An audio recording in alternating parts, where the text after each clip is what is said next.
Team India విజయం సాధించిన విజేతగా నిలిచేది కేవలం ట్రోఫీతోనే కాదు, వారి గుణగణాలతో కూడా. ఛాంపియన్స్ ట్రోఫీ 2025 విజయం తర్వాత విరాట్ కోహ్లీ చేసిన పని అభిమానులను హృదయాలను తాకింది. టీమిండియా ఫైనల్ గెలిచాక స్టేడియం అంతా సంబరాల్లో మునిగిపోయింది.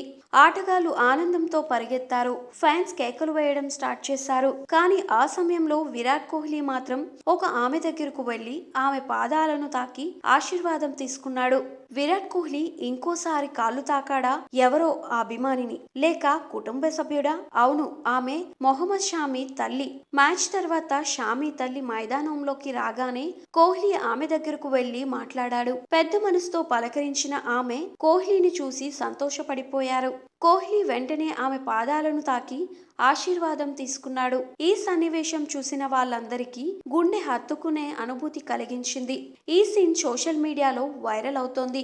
కోహ్లీ ఆటలో స్టార్, ఆచరణలో లెజెండ్. మైదానంలో పోరాటం, బయట వినయం. ఇదే కోహ్లీ స్టైల్. ఒక ఆటగాడే కాదు, ఒక మంచి మనిషిగా గెలిచాడు. కోహ్లీ ఇచ్చిన ఈ గౌరవం మీ హృదయాన్ని తాకిందా? మీ అభిప్రాయాలను కామెంట్స్ లో చెప్పండి.